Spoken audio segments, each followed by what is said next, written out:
eighth wonder of the world, basically a geek show. And here are your hosts, Mike and Jack.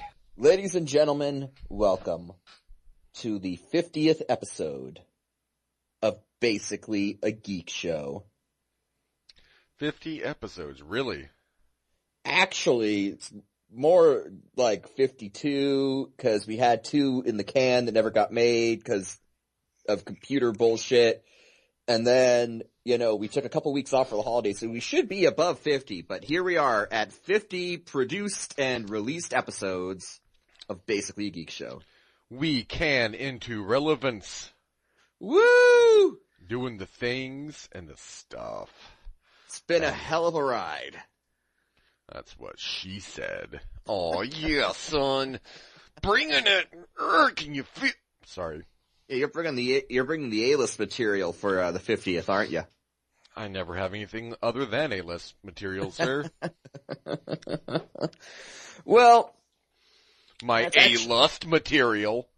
It's actually kind of fitting in a lot of ways. One of our early episodes, I want to say it was episode 3, it was around the time that Harold Ramis passed, who was known for, among other things, being a writer and one of the stars of the first Ghostbusters movie. And, we've had some Ghostbusters speculation as we tried to figure out what was going on. It seemed like that had been answered a few weeks back, with the announcement that Sony was going to go with the all-female reboot idea, starring Melissa McCarthy, but it seems like that's not the end of the story. No, there's actually going to be a second Ghostbusters reboot. They haven't changed what they're doing with the, Ghostbusters chick flick thing. They're still doing that. Okay. This is going to be another Ghostbusters movie. Again, they're trying to make a world around this. A cinematic universe. Yeah, a cinematic universe is basically what they seem to be trying to do. And they here. have been desperately swinging trying to create this for a while. And, of course, when it was announced that, we're getting this all-female cast for the new Ghostbusters movie, the vitriol was palpable, in my opinion, rightfully so. Misogynist! Well, I'm not going to beat that horse anymore, except to say that it only bothers me because I don't think you should set out to say, okay, we're going to have an all this cast or an all that cast. Whoever fits, the character, whoever's personality fits the character should, that's who it should be, but either, I guess basically, the fuckers at Sony, sat there and said, hey, the Chinese symbol for crisis and opportunity are the same thing. So evidently, Chris Pratt and, Tater Scrotum. Channing Tatum? Tater Scrotum. Okay. Came to Sony and said, hey, we want to do a Ghostbusters movie. And they're like, okay. So, we're already making one, but we can do 2. Yeah, fuck it. Why not, right? So we're getting another Ghostbusters movie, another reboot, I guess, a companion movie, a bookend movie. We're getting another fucking Ghostbusters movie. Basically, I guess Sony's just being like, we are going to reboot Ghostbusters twice in 2 different styles, and by God, one of them will be a success. Right. They're flailing. They're flailing with it's kind of like what I'm envisioning here. Cause, okay, and maybe... Or they're like that, or there was a conversation with that Mexican girl from those, soft versus hard shell taco commercials. Why not have both? Hooray! Maybe, I guess. I don't know. Maybe I wouldn't be so... I kind of... part of me is glad that they're doing this. I'm kind of torn on this whole thing. I'm kind of glad that they're doing it because I kind of think this one might be better. Not just because of this shoehorned all-female casting, but because Melissa McCarthy is going to be one of them. And I don't like her. Her whole shtick is, I'm fat and funny, okay? Well, I didn't mind. I actually like a few of her earlier movies that she's done, but once you've seen one or two movies she's been in, that's every movie she's been in. Right. I mean, she's she's an Adam Sandler. She's a Seth Rogen. I know there's a lot of Seth Rogen fans out there. Sorry, but he's the same fucker in every movie. And that's kind of this thing that I notice with a lot of comedic actors these days. You know, that they are the same thing in every movie.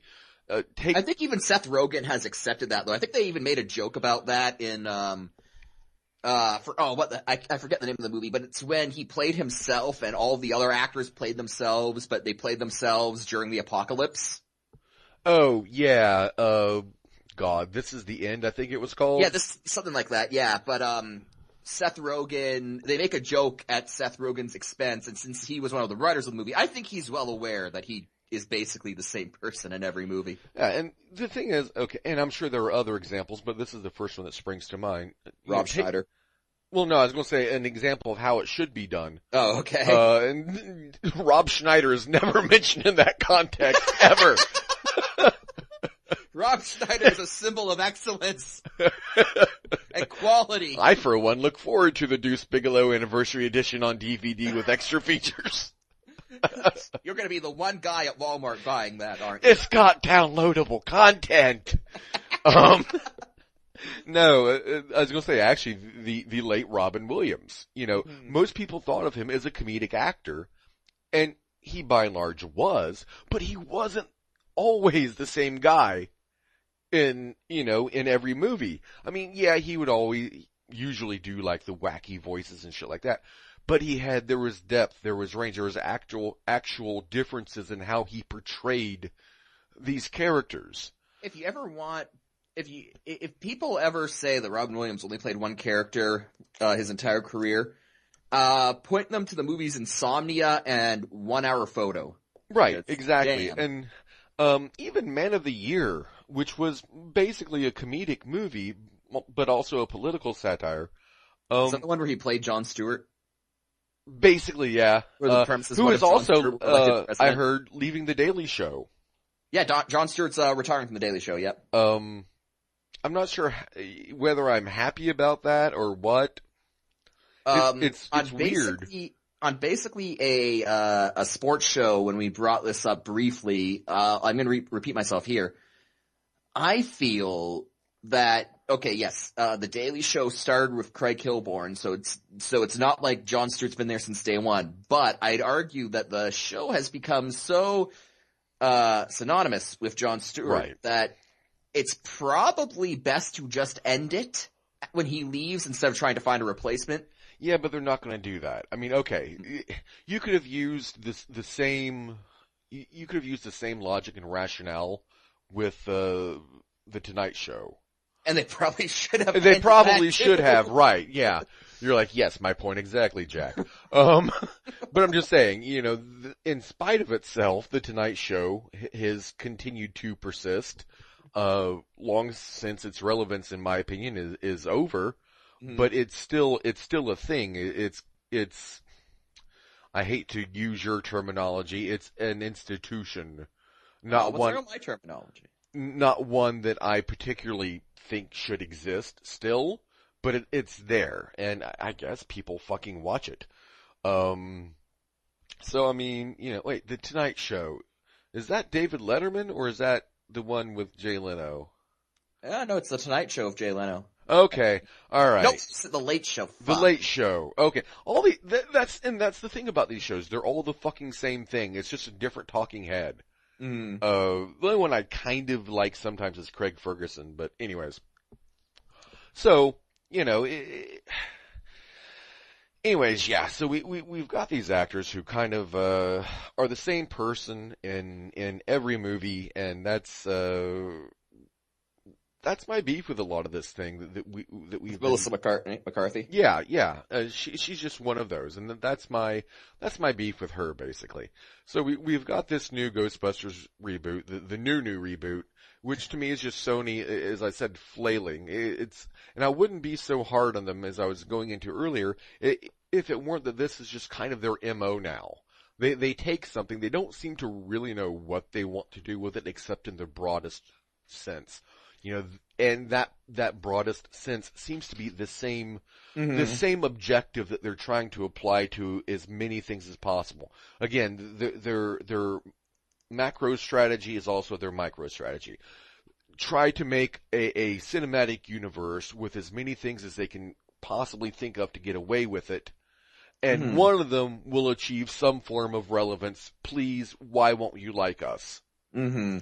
Well, I had heard, and this had kind of broke when their dealings with Spider-Man had come out, that Sony, the parent company Sony, the electronics company in Japan, was not happy with the way that the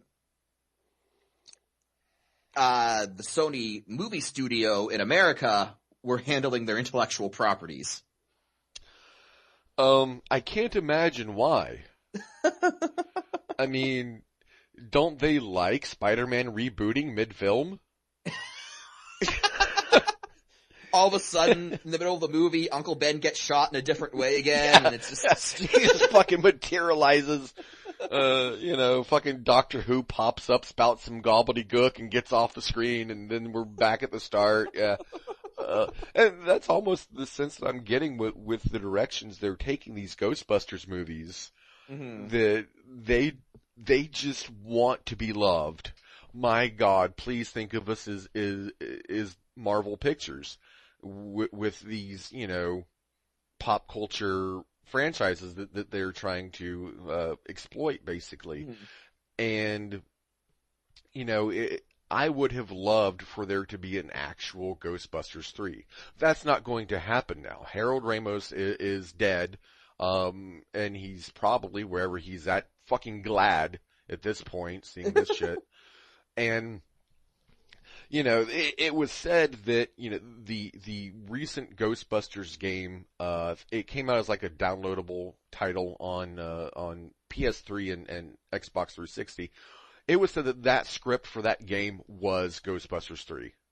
Yeah, by all accounts, it was a good game. I never actually played it myself. But... Yeah, everything I've heard about it's been positive, but it's been said that was basically was the Ghostbusters 3.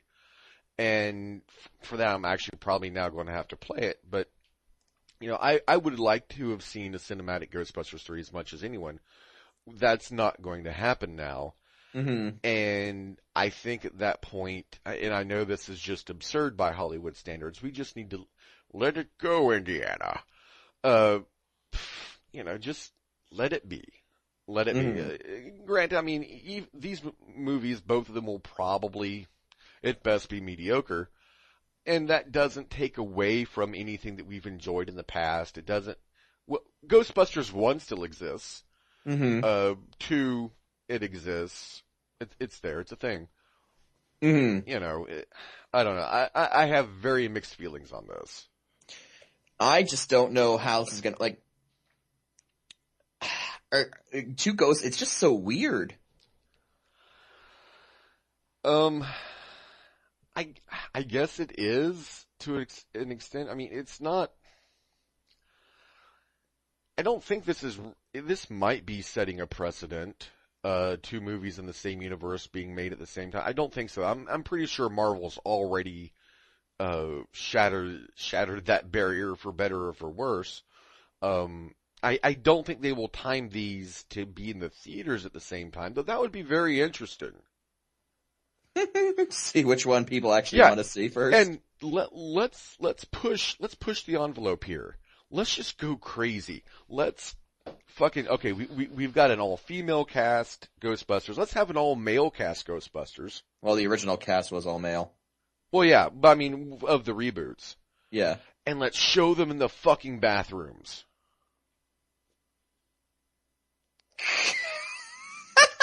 I know, I could hear your gears turning on that one. It took you a second, but you eventually got to where I'm at. Good job.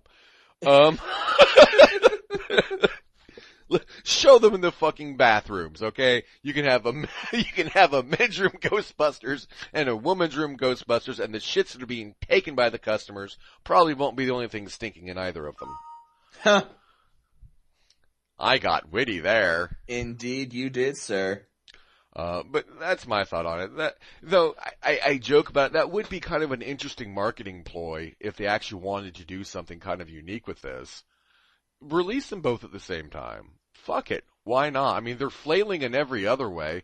Let's just stop fooling ourselves and just hope this mixture of pasta and semen that they're tossing around everywhere, in their adolescent masturbatory fit of wanting approval from the masses, let's just hope that it gets somewhere and fuck it, release them both at the same time. Mm-hmm. Maybe someone will love them. Maybe. Ghostbusters, though, not the only franchise being dug up out of the ether. Alien 5 is happening. Yeah, it's going to be a thing, yo. Going to be, let's see here. What was the bloke's name? Neil Blomkamp. Behind District 9 and the gritty reboot of Short Circuit. Yes, otherwise known as Chappie. Which is the gritty reboot of Short Circuit. Right. I mean, if you haven't heard of Chappie, just go watch the trailer. It's goddamn Short Circuit. Right. It's fucking Short Circuit. That's all it is. Mm-hmm. A friend of mine showed me the trailer and they were all, super excited. Oh my gosh. And I couldn't figure out why. I'm just like, this is fucking Short Circuit. Mm-hmm. This is like the gritty reboot of Short Circuit because fuck it, we needed that, right? And I don't know, it's a thing. I've heard that movie kind of sucks though. I'm not surprised. Well, Short Circuit wasn't exactly the greatest thing ever, so. But District 9 was fairly solid. I mean, it's not my favorite movie of all time, but it was decent. It was solid. And let's face it, when we're talking about the Alien franchise as of late, besides the recently released Alien Isolation video game, there hasn't been much of any quality associated with this franchise. Prometheus, people pretended to like Prometheus until some time passed and they admitted what they all secretly knew, which was that Prometheus sucked donkey balls.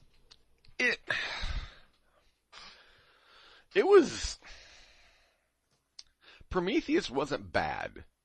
It wasn't what it could have been though, and it wasn't what I wanted it to be. It wasn't good either. I never said it was good. I didn't say, but it was not good. I never said it was good. I'm just saying it wasn't bad. Mm-hmm. I mean, it wasn't like this fucking, floater in the toilet bowl of cinema. I mean, we've got so many other worse candidates floating around out there now. Looking at you, Amazing Spider-Man 2. Iron Man 3. Yeah. Oh, God. Yeah, Iron Man 3. Ugh. Fuck me. But yeah, so there were worse movies out there. But yeah, there have been, with Alien 5, the good news is, besides the fact that they have presumably a semi-competent director handling it, is the fact that it is going to ignore Alien 3 and Alien Resurrection. Also, Sigourney Weaver has signed on for this one. So that's good. Now, so it's ignoring Alien, and we're going to use the movie's proper title, sir. Alien Cubed and Alien Resurrection. So those are going to be ignored, right? And we're just going to start, this is going to be a sequel to Aliens. Yes. Now my question is, are they going to call it Alien 5, or are they going to do what Rocky Balboa did when, Rocky 6 was called Rocky Balboa to avoid acknowledging that Rocky 5 was a thing that happened? So you're asking me if it's going to be called Alien Balboa? That would, possibly. I'd like to see Rocky fight an alien. Someone make this happen. I want to see Rocky box the Xenomorph. Someone fucking make this happen. We've got so much other just cinematic shite being thrown everywhere. Why the hell not? Take a stab in the dark. Let's see Rocky versus the fucking Xenomorph. And then there was, so yeah, I'm just curious if we're gonna call it Alien 5 or Or what? Because calling it Alien 5 would be hilarious because it's admitting that the last 2 Alien movies happened when it seems the whole point of this movie is to erase them from existence. Well, at this point, I mean, since everything is still in the very formative stages with regards to this movie, Alien 5 is just a working title. You know, it could be anything. I don't know, you know, if that's what... Alien, the Redeadening. May as well. I mean... They've taken aliens. They ran out of, you know, variants on that word. I guess we could do like alienser. Alieny? Aliens 2. Alienistic? No, Aliens 2. It's the 3rd movie in the chronology, but it's Aliens 2. You know, that would not be the worst thing they could do with it. I mean, let's be honest. I mean, it's really not. I mean, we've had Alien Resurrection, and then we had Aliens versus Predator. And I think with the second one, they just said fuck, and they're like, AVP, Requiem. And so, I mean, there's worse things they could fucking do with it. I don't know. Whatever they call it. I am cautiously optimistic with this. You know, like most people, I'm very appreciative of the Alien franchise, and I mean, it's one of those things where I've been in an abusive relationship with it over the years. I didn't loathe Alien Resurrection, but I didn't exactly like it either. Let's face it, after Alien 3, it could only go up. Mm-hmm. I mean, there wasn't much else that you could fuck up with it. Oh, I mean, Alien Resurrection, I'll disagree with you. That was a pile of crap. And worse than 3? They're both terrible. They are both terrible. But I would say the difference is that Alien Resurrection was made by Joss Whedon. So if anyone needs proof that Joss Whedon is not infallible, there you go. Well, the funny thing about that, and I think we've even discussed this on the show before, Joss Whedon, his all but disowned Alien Resurrection. Yeah, but in my opinion, a lot of what he said to disown Alien Resurrection comes off as him making excuses, if I'm being perfectly honest. And it could be. I'm not saying I'm not disagreeing with you, but basically what he said was, that's not the script that I wrote. You know, they fucked with it, they, you know, did this, that, and the other with it, that's not the script that I wrote. And though you are right, I mean, it does sound like an excuse. However, this kind of thing does happen in Hollywood all the time. You know, they have a writer do a first script, and then, you know, the corporate execs come in and they're like, we need Nazi robot dinosaurs. Because, you know, their little nephew's bar mitzvah's coming up, and they want something awesome for him to see. So they're like, you know, put in Nazi alien dinosaurs. And so they have to rewrite the script to include Nazi alien dinosaurs. And both of these movies, Alien 3 and Resurrection, would have benefited from Nazi robot dinosaurs. For that matter, most movies would, especially The Notebook. I mean, why the hell not? Good Will Hunting. You know, The Room. Many movies could have benefited from Nazi alien dinosaurs. But anyways, I digress. But you have these other writers that are brought in. And, you know, they alter the script, or in some cases completely write over it. Mm-hmm. And the thing is, they still had Joss Whedon work on a script. Now, you know, who are you going to have as your credits for your script writer? Are you going to have, you know, a Joss Whedon or a David Goyer, or are you going to have, you know, Tom Fuckall over here, who's an intern that they drug in one weekend, held a gun to his head, gave him some coke, and said, write a fucking script? No, you're going to go with the big name. So, though, yeah, I do get it where you're saying, he's just making excuses, and that could be it. But it also, there may be truth to it. Mm-hmm. Yeah, it's probably somewhere in the middle.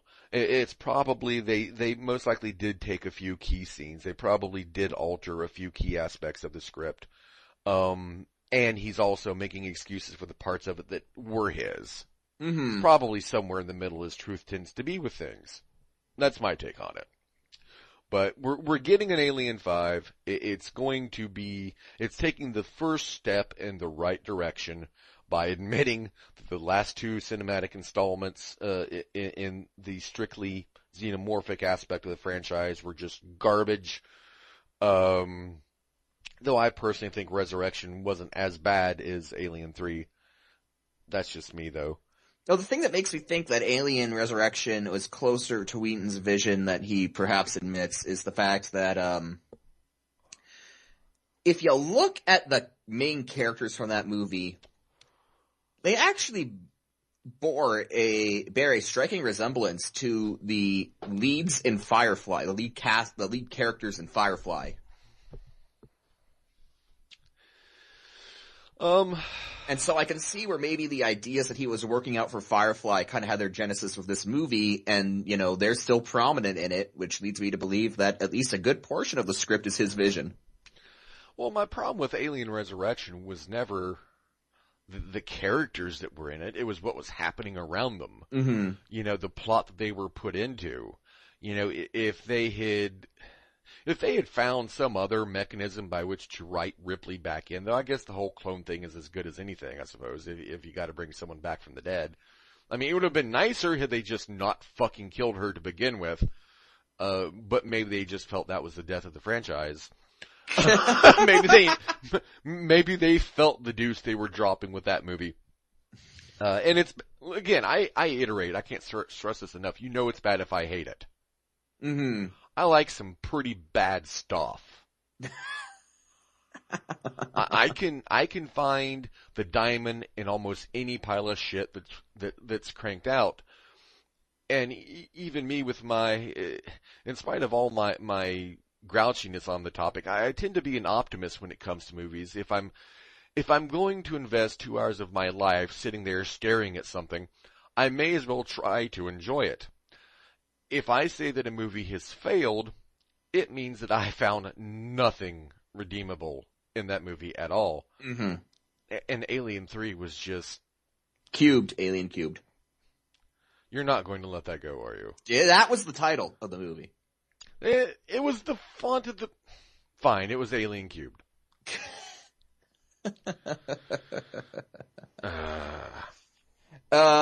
Moving on, I guess. So, if we're talking about movie franchises that have struggled, let's talk about one that hasn't struggled.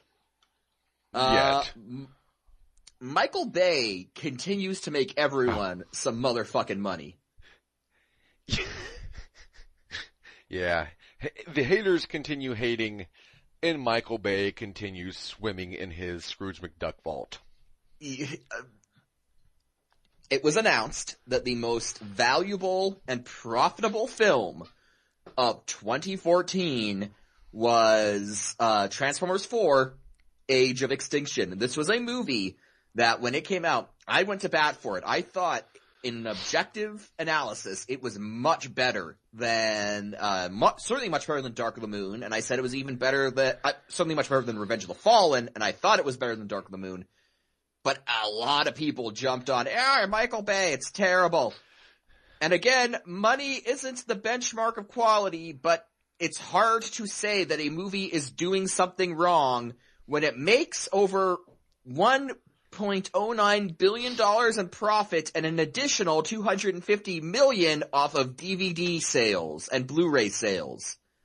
So, look, again, if you don't like the Transformers movies, more power to you. Not saying you have to like it, but you can't deny, especially if you're a Transformers fan, you can't deny the amount of good this is doing the franchise just in terms of money made.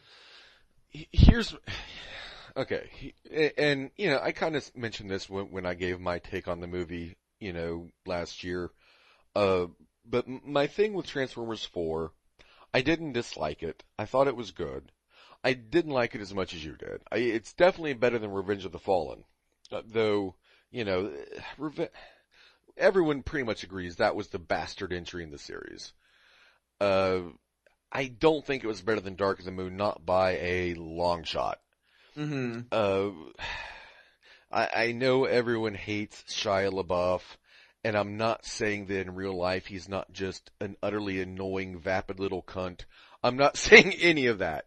What I am saying is that you have Mark Wahlberg playing a fucking Texan. Well, and not doing a very good job. Okay, Mark Wahlberg's Texan is Sean Connery's Russian. Except Mark Wahlberg is not fucking Sean Connery. If you're Sean Connery, you can get away with that. Mm-hmm. Marky Mark, not so much. I mean, the new bots they introduced in TF4, with the exception of Hound, who was somewhat enjoyable, Drift was just, God, so fucking cliched and pointless. My God, Drift was fucking pointless. Crosshairs was just generic. And then you had, of course, the blatant China pandering that was in there, where, I get it, China, lots of people, big money, blah blah blah blah blah. I'm not blind to the financial value of the Asian market. I'm not at all. I'm just saying, you're catering to a regime that is known for, enforcing insufferable living conditions on its populace. The Chinese government is a totalitarian regime, people, and we forget that in this day and age. This mindset of the Cold War has gone, and in some ways that's good, but in some ways not so much. It is still Red China. And I know that sounds very archaic and perhaps even draconian to some, but it's the truth.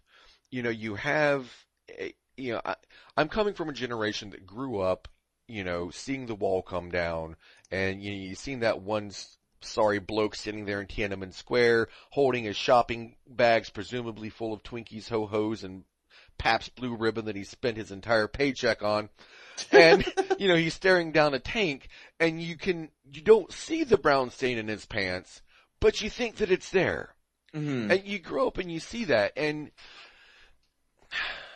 you become very acutely aware of the China that you don't see on TV, that you don't see in movies, because if they put that in the movies, the Chinese government bitches, they pull the movie, and then that studio, that production company, doesn't make the revenue in that market. Mm-hmm. So not only is China controlling their own media, to a degree they're controlling ours by shutting off their market to our, culture if we don't, play ball with them. Mm-hmm. And we're not only playing ball, we're playing with their balls. Mm-hmm. Nom nom, China's nuts, kind of a thing.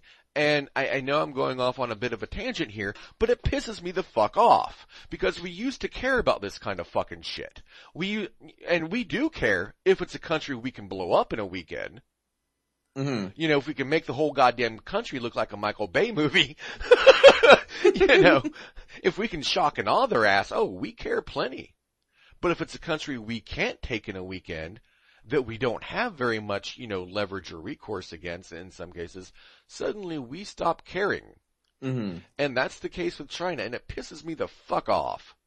That's my rant on that. And that was a big part of why I didn't care for Transformers 4. And, likewise, the same thing they did it with the Red Dawn remake, which could have been an awesome fucking movie. I still enjoyed the Red Dawn remake, in spite of the fact that it was goddamn North Korea.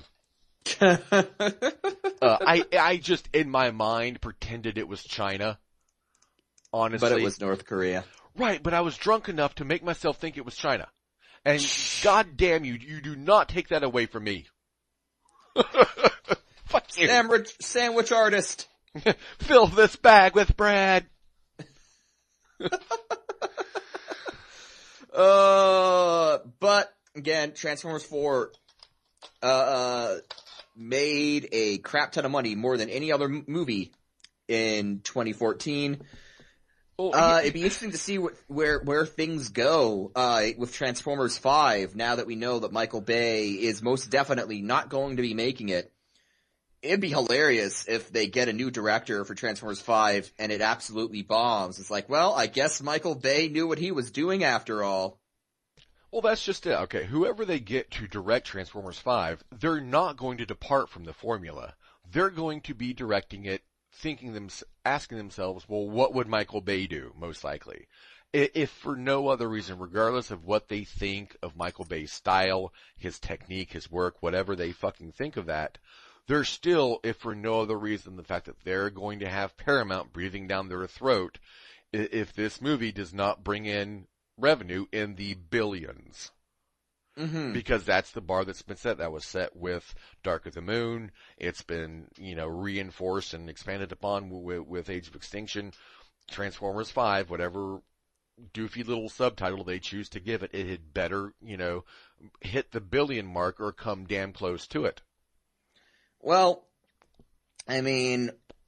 So, all these people who are like, oh, Michael Bay sucks, get over yourself, stop being an elitist jackass.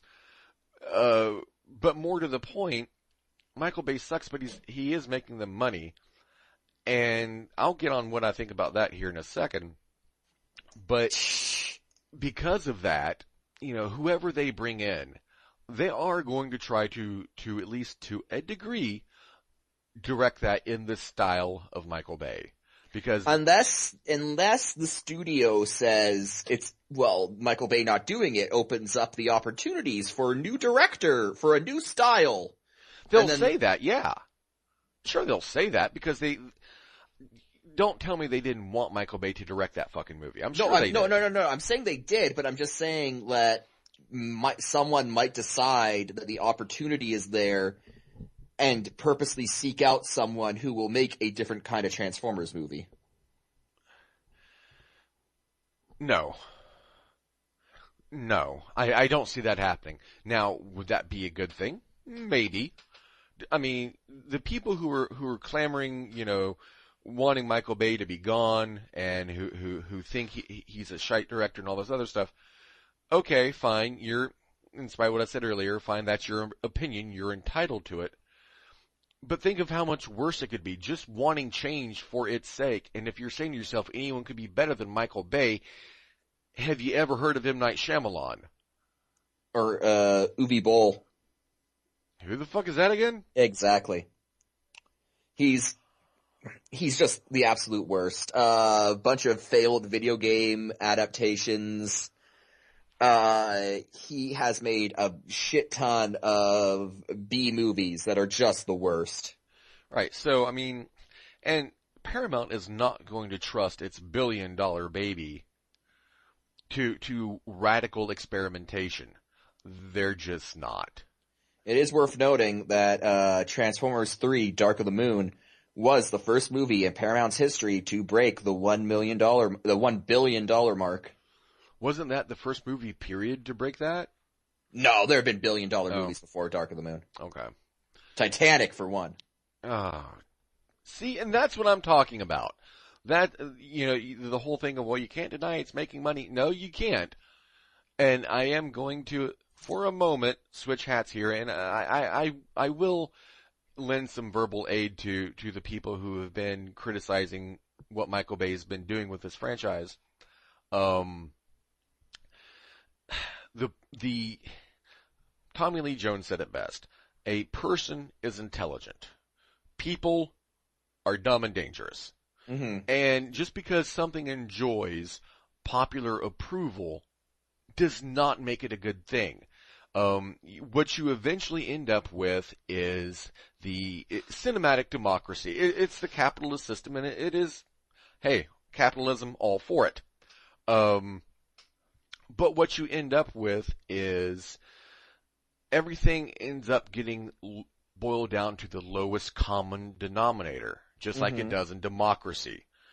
So instead of something experimental and different and going in a more responsible direction, a more experimental and bold direction, they find what works. And they replicate it, and they replicate it, and they replicate it, and it's worse now than ever. The Marvel movies, this Transformers franchise, they say, oh, well, it's going to be all new, and we're doing look at all the different stuff we're doing. And when you watch it, it feels the same, because at heart it is the same, because they're taking what works. They've bastardized themselves into templates. Well, Almost every movie we see now is a fucking template. I will say, in terms of Transformers, no, the Michael Bay Transformers movies aren't good because they make money, although I think you, and I'm not just speaking about you, I'm talking about a general you, would have to be incredibly fucking naive to think that it's not important, that the money being made isn't important. But no, I'd say what makes the Transformers movies good is the fact that they are suitable action flicks that play on enough nostalgic chords to make them a bit more enjoyable than just your average action flick. And that's what works. And that's why I can't get on board the Michael Bay hate train, because even if you discount the money made, and again, you can't, because it's important, whether anyone wants to admit to it or not, at the end of the day, if I'm just taking the movie on the films on their own merits, aside from Revenge of the Fallen, which had a shit ton of script problems due to the writer's strike, these movies are competently made action films, and they're not the best movies in the world, but they enjoyably kill a few hours of my day when they come out. So that's what and I wouldn't even say that the template thing with Transformers doesn't even really apply, because with Age of Extinction, I thought they did a lot that broke that templated formula. The Autobots all got increased scenes that increased their characterization. They got more scenes, increased characterization. It wasn't Megatron as the villain. I mean, Galvatron was a reborn Megatron, but he was sort of a side B-villain to Lockdown. Optimus Prime was no longer, robot Captain America. He had, quite frankly, a really beleaguered and worn down character in this film. He's ready to just walk away from Earth before even, solving the main problem, until he's talked out of it by Mark Wahlberg. In terms of evolving, as a franchise, I would say that Transformers Age of Extinction broke Transformers out of a template. I mean, yeah, you still had the same Michael Bay hallmarks, and you still had a big battle at the end, but in terms of the story and what they were doing with the characters, I thought it was a departure from what we'd seen from the first film through Dark of the Moon.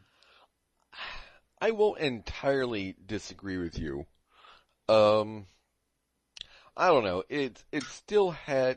The main thing that I will hand you with this one is that you did get more characterization of the Autobots themselves, and it was a little bit less about the human story, and more about the giant fighting robots that we all come to the theater to see. And I'm the first to approve of that. I think the movie I still think it could have done a lot better in that regard, though. And this goes back to what I said before. The whole thing with the Knights of Cybertron, expand a bit more of that, please. A bit less of fucking China, and a little bit less of cameras lovingly panning over bottles of Bud Light, and shit like that. But another thing that breaks from the template is that the first three movies heavily glorified the United States military. They were the good guys as far as the humans went. Lots of military porn in those first three movies. But then you get to Age of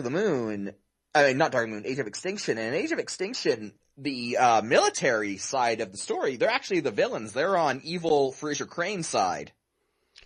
Well, god damn it. I mean, Niles took his opera tickets one time too many, and he fucking cracked. Yeah, I loved your idea for a scene where he breaks down at Optimus Prime and has that whole, and I will create a world where no one will ever take anyone's opera tickets ever again. Exactly. That was, it wasn't whatever, Attinger or whatever the hell his name was. No, it was Fraser Crane after the worst day ever, and he just fucking snapped. His cheese slid off the fucking cracker. Game over. So, but I would argue that Age of Extinction broke. But I will say that, Marvel is a very templated series, and you kind of got that. You figure that out just by listening to people who try to defend how varied the Marvel Cinematic Library is. Oh, Thor was a fantasy movie, and Winter Soldier was a 1970s spy thriller movie. No, they're not. They use fantasy and spy thriller trappings, but they're still the same superhero movie. But big Marvel news, we kind of made a conscious effort to not report on every little thing Marvel did. But this is big. This is worthy of bringing it up, of letting you, the listeners, know about a big development that has been revealed for Avengers 2. There will be fighting in Avengers 2. Confirmed. You heard it here first.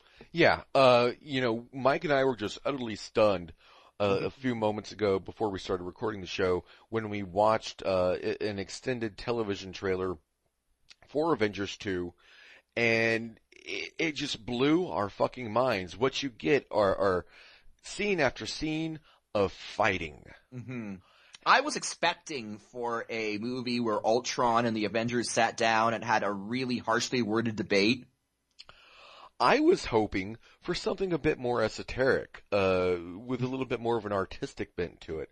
A one-room production taking place entirely in the shawarma shop. And Ultron would be represented by the machine that dispenses the sauce? Yes. Yes.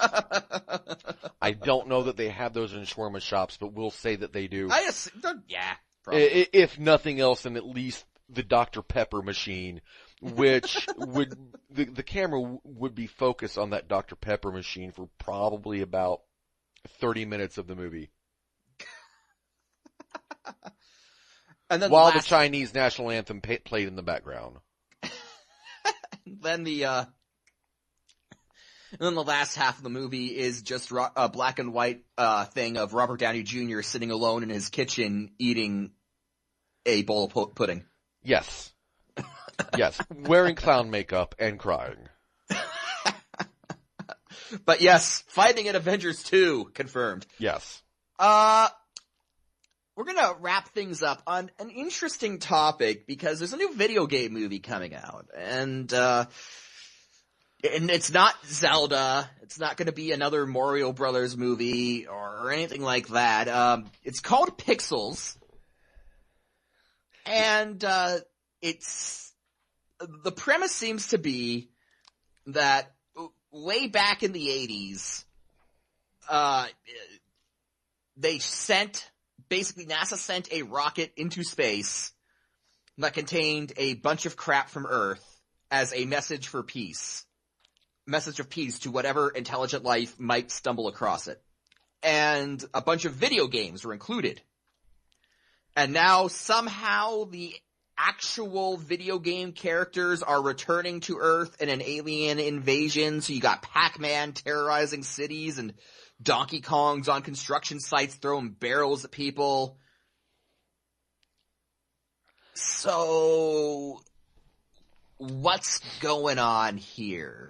It's a weird movie because it's not really a video game movie. It's a movie with video game intellectual property.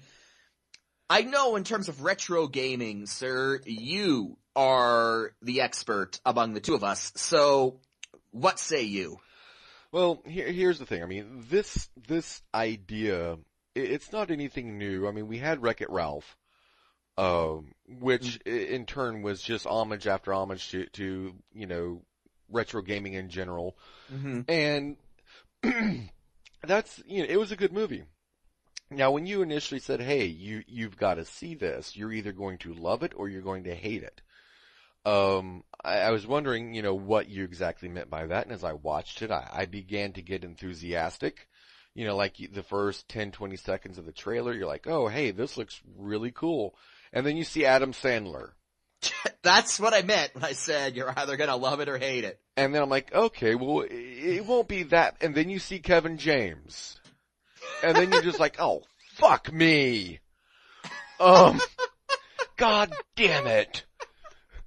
And they've got little, like, Mini Coopers, color-coded, like the ghost from Pac-Man. They're chasing the giant Pac-Man around a city. Yeah, Jesus. And Kevin James gets, like, barrels thrown at him by Donkey Kong. Because he's a fat man and can't run and it'll be funny. Look, I'm a fat man. If I run, it's not going to be funny.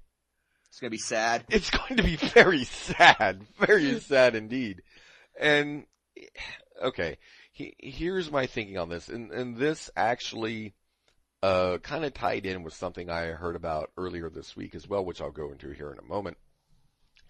But, you know, it's not a movie, like you said, about a video game. Mm-hmm. It's a movie in which, you know, video games of a specific era are used as, you know, a integral part of the quote-unquote plot. I'm just gonna say, in terms of plot, this rips off an episode of Futurama.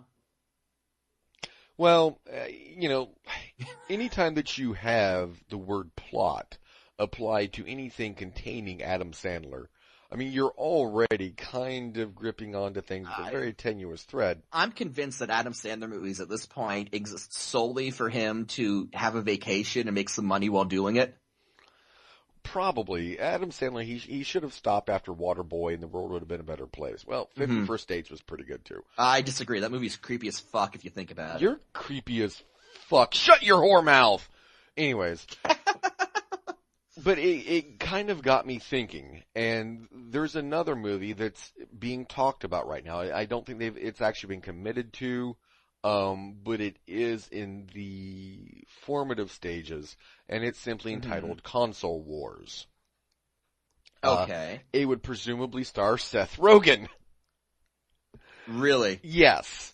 Okay, so what would that be about exactly? Well, I mean, the title Console Wars, harkening back to the early to mid 90s era of video gaming where it was Nintendo versus Sega. We all know who won that war. PlayStation. Yeah, basically, yeah. But the funny thing is, Nintendo still has more money than Sony. Yeah, you're telling me that Nintendo... Not Sony's computer entertainment division, fucking Sony. Well, yeah, you were telling me that Nintendo is so loaded that they can afford to release shit after shit title for 50 years and not actually be in any financial risk as a company. Right, and that's not an exaggeration.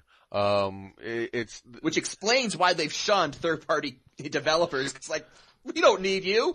They don't care. They have no fucks to give. They've got the fucking money, and they can take risks. They can bankroll experimentation like they've done, you know, with the Wii, with the Wii U, with the 3DS. People aren't buying the Wii U? Well, fuck them. We don't need them. Right, you know. And Nintendo takes gambles. They've always taken gambles. It's kind of the nature of the beast with them. Except with Pokemon. They have kept that shit formulaic. Well, yeah, but I mean, on the whole, when it comes to, at the very least, hardware, I mean, you know, even Nintendo's flops eventually go on to become something useful. I mean, okay, the Virtual Boy. Right. That's not useful. You say that. But the same technology that went into the Virtual Boy ended up giving us the 3DS. Really? Yes. It's the logical iteration of the same technology, refined over decades, and they revisit the idea. Their first effort at immersive 3D gaming, an abject failure. Their second... I wouldn't call the 3DS a success, because when I turn the 3D function on my 3DS, my eyes bleed. Right, but I'm getting to that. They came out with the 3DS. Okay, the 3D it's there. It's a thing as long as, you're wearing a fucking traction neck brace and your head doesn't move. But the thing is, they at least knew it because they gave you the option to turn it off, and the 3DS became a successful platform. Now they have the new 3DS, now with actual 3D, that you can, have natural head movement while playing, and you can still see in fucking 3D if you want. It does still become a bit tiresome after a couple of hours. You probably shouldn't sit there and just keep staring at it, ad nauseum for that long time, for hours upon hours. But you can. If you personally have that tolerance for it, you can do it. The 3D won't give out. You'll give out before it will. And it does stay persistent, if you move your head naturally and aren't shaking it around and having, a fucking earthquake fit. As long as you're not having a seizure, you can still see 3D. So it took them a few tries, but they did eventually make it work. With the original Nintendo. Now you had, that was a period of intense experimentation with peripherals and motion control and all this other shit. I mean, even back from the days of the 8-bit NES, you had things like the U-Force and the Power Glove. The Power Glove, of course, it's so bad. Literally, it was so bad. And I remember as a kid. But he loved it. Right, I remember as a kid, I wanted one. Because it looked awesome and cool and blah, blah, blah. And now, of course, in retrospect, it had panels and shit on it. I mean, that looked right. awesome. Yeah. Right. And, and now I'm glad, of course, that I didn't get a plate of that all-you-can-eat feces buffet. But at the time, I thought it was awesome. And you had the U-Force, which I did have one of those, actually. And it was like this infrared field and so on. And it actually did work. It worked, not exactly as advertised, but it did work. You could play a game with it. But now, they, of course, over the years took that technology and we ended up with the original Wii, which, now say what you will about the Wii, it was an immense financial success because it brought people into video gaming that had never done it before. Grandpa could work out his rheumatism with a fancy new bowling game. Did I ever tell you what it was like in the Depression when we would bowl?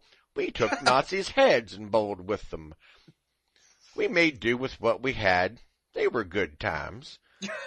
But, so you had that going on. And my underlying point here with this is that Nintendo, yes, they do some wacky, crazy shit because they don't give a fuck. They know eventually they will find something that works. They don't give up. They stick to their guns, and sometimes that's a good thing. Sometimes that's a very bad thing. Yes. You've got two of their best franchises that have been woefully neglected, Star Fox and Metroid. Hey, Nintendo, do you want to make a Star Fox game that's actually a Star Fox game? That would be sweet. Yeah, and we haven't had an actual home console, set-top box console release of a Zelda game, a new Zelda game. I'm not counting Hyrule Warriors. I'm not counting that. Majora's Mask. We'll just re-release that. Come on. Right, and we haven't, and when I'm talking I'm not talking a portable console release because you have the Link Between Two Worlds, which I haven't played, but I look to get. It's a remake of Link to the Past, which is my favorite Zelda game.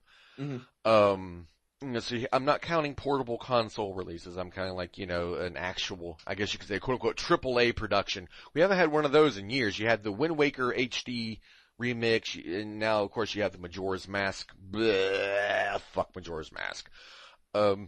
My point here is, with this retro gaming thing, and as it applies to movies, you're seeing it become mainstream. And I apologize to all of you for what I'm about to say. I don't want to sound like a fucking hipster. Here's what I'm going to say, though. Hear me out, okay? I used to think it was good. Before it was bad? Before it became popular? Well, no, I used to think it was good when more people started liking what I liked, because that meant I got more of what I liked. And who doesn't want more of what they like, right?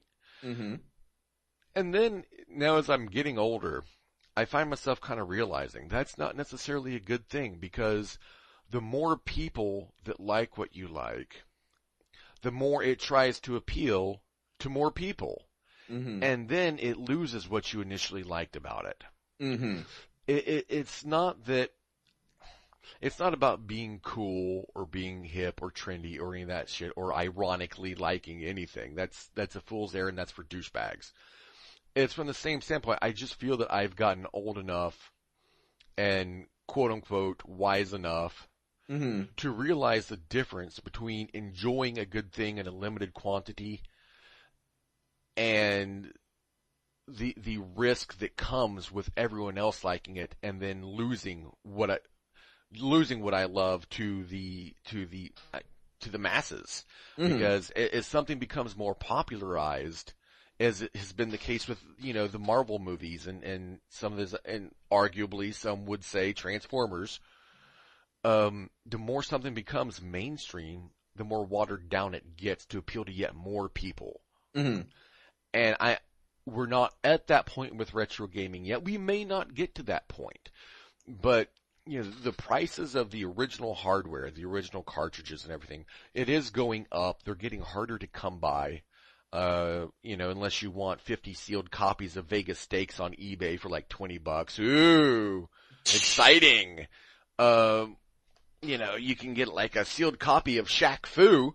Who the fuck wouldn't want that? Sign me the fuck up for that shit, let me tell you.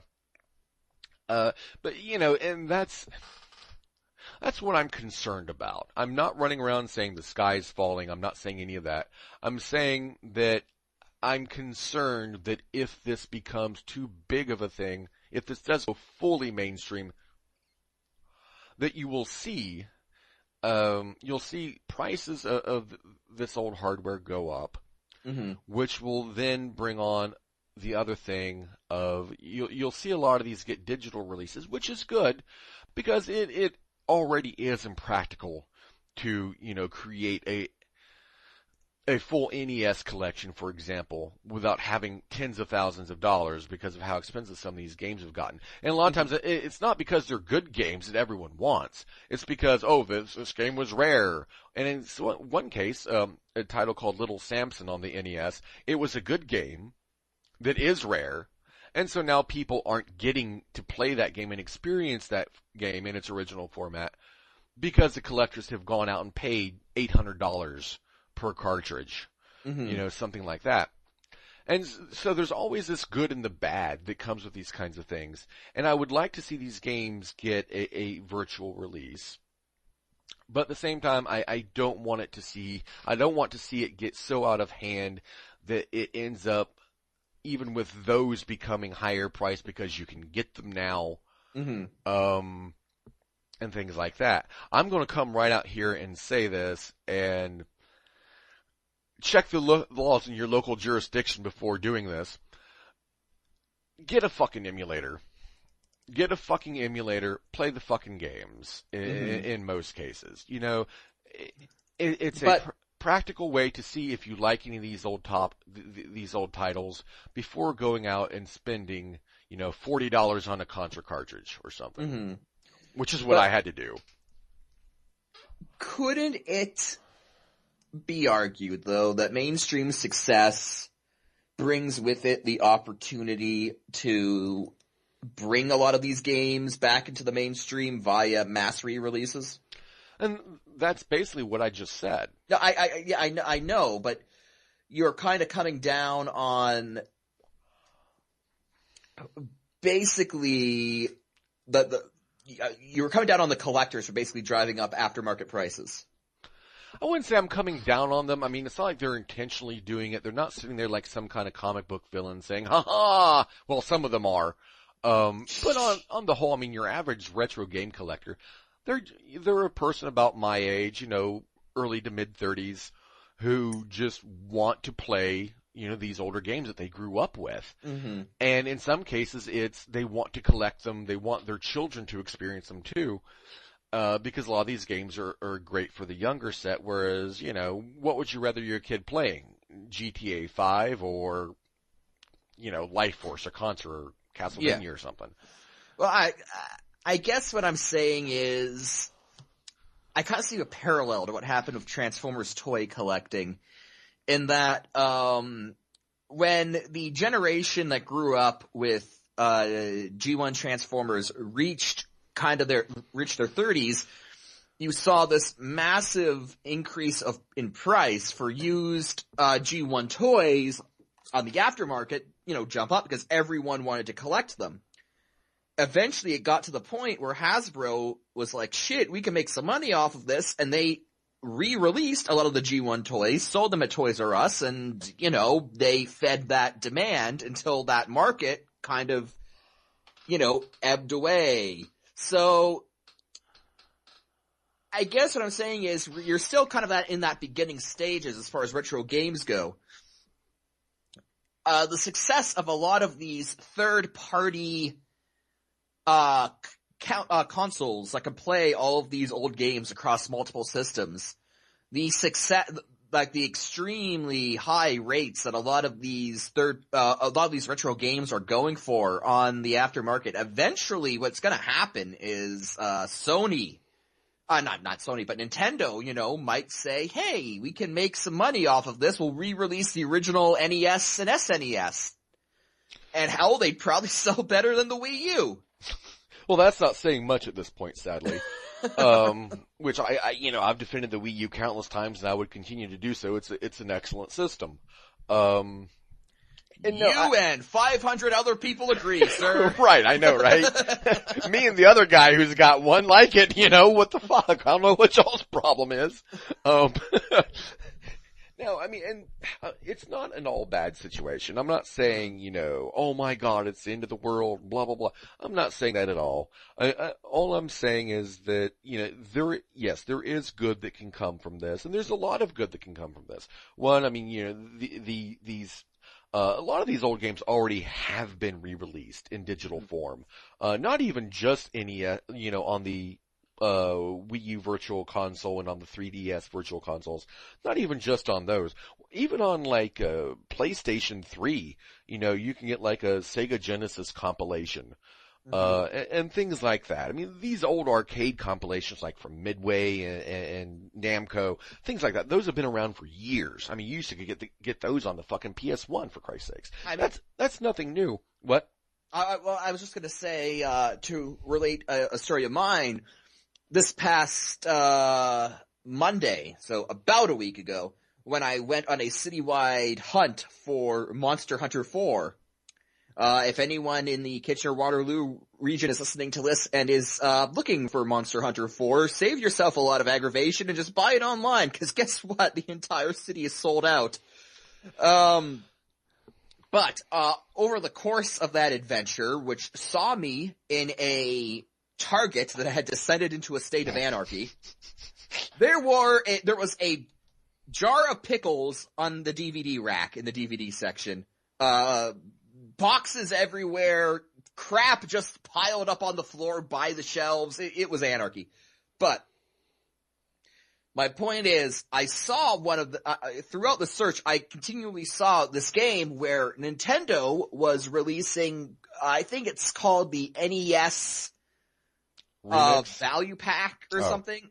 But it's basically a single DS cartridge that they sell you, a card, and on this thing, you can play Super Mario Brothers, you can play Zelda, Metroid, and all that crap from the original NES. So it kind of seems like they're starting to get it, that, hey, there's a demand here, we can milk this retro game thing, and, if it continues, it honestly wouldn't shock me to see the NES get re-released with some of the marquee titles. It wouldn't surprise me to see the Genesis get re-released if Sony has the wherewithal and the funds necessary to do it. Well, okay, an NES and Sega, SNES re-release would not happen, and I'll tell you why. And I actually have some coherent thoughts on this, because I was thinking about that same thing the other day, actually. Okay. And I sat there and I thought about it, and as I thought it out, I steadily became more and more disappointed with the conclusion that I reached. Okay. I would love to see that happen. I would love to be able to go back into, a Walmart and see Nintendo cartridges hanging on the wall, maybe even with some new games coming out, because new games are still being made in that style and on that format kind of a thing. But it won't happen for one simple reason. You have the digital downloads. I mean, physical media itself is kind of going out. No, I refuse to give up on digital media. Physical media. Right, and I'm there with you, but I'm just saying it like it is. I could have bought Monster Hunter from the Nintendo eShop, but I actually want a copy of the fucking cartridge. Yes, Mike, we know. But my point here is that they're not going to do that when they can bolster or augment sales of their existing systems, the 3DS and the Wii U, by offering these on the virtual console. They're not going to re-release new hardware and spend the money on the R&D or on the reconfiguring, whatever it takes to get this manufacturing set back up. Because knowing Nintendo, that they wouldn't just remake an identical NES using the same specs and all this other shit. And even if they did, you're talking a substantial dollar outlay on their part to begin manufacturing these things again. Mm-hmm. When they can just re-release the games on digital download, almost no overhead except for, server and bandwidth and all that other shit. And of course the localization and the formatting for the respective platform. In short, it's not going to happen. They make more money with less cost by offering these original titles in a digital format that you can just download. That is something about the Wii U that sucks ass. The largest hard drive you can get on a Wii U is 32 gigs. Mm-hmm. Okay, that's fine if all you're downloading are NES games, because these things are like a few kilobytes or a megabyte a piece.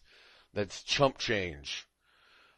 But, okay, so I was looking for a copy of, Hyrule Warriors, because the local source hadn't had it. I could have downloaded it on the virtual console. Mm-hmm. 17 fucking gigs. Well, that's half my fucking hard drive. Way to go, Nintendo. Suck my nuts. Mm-hmm. Why the fuck would you put a 32 gig hard drive and then offer 17 gig games on your fucking virtual store? I've got both of them. And then your system starts fucking locking up and giving you errors, and you're like, what's going on? Yeah, because it's tighter than a virgin's ass on prom night. That's why. It's madness. But with these retro games, you can fit all of the things onto your 32 gig Wii U hard drive. Hell, you can fit most of the things onto your piddly ass 4 gig 3DS micro SD card, and it's fine.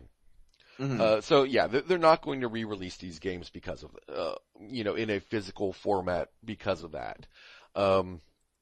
My concern here is that again, this is I would say an unlikely thing, is that once all of the good that can come out of this has occurred, meaning that you can get most of these games in digital format, which that in turn has, lowered the prices on the physical media, because now there's less demand because the people that just want to play the game and don't care about original hardware or any of that shit, they've got the game, they're playing it, they're happy as a pig in shit.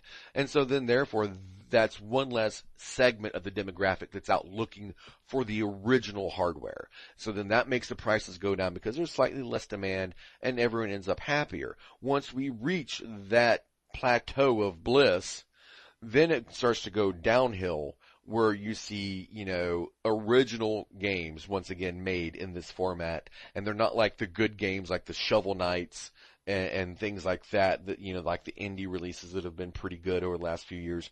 It's not things like that. It's, we're back in the battle days of retro gaming, which, you had shovelware, crap, and you start seeing that shit again. Mm-hmm. Which, if you want that now, just, go play a mobile game.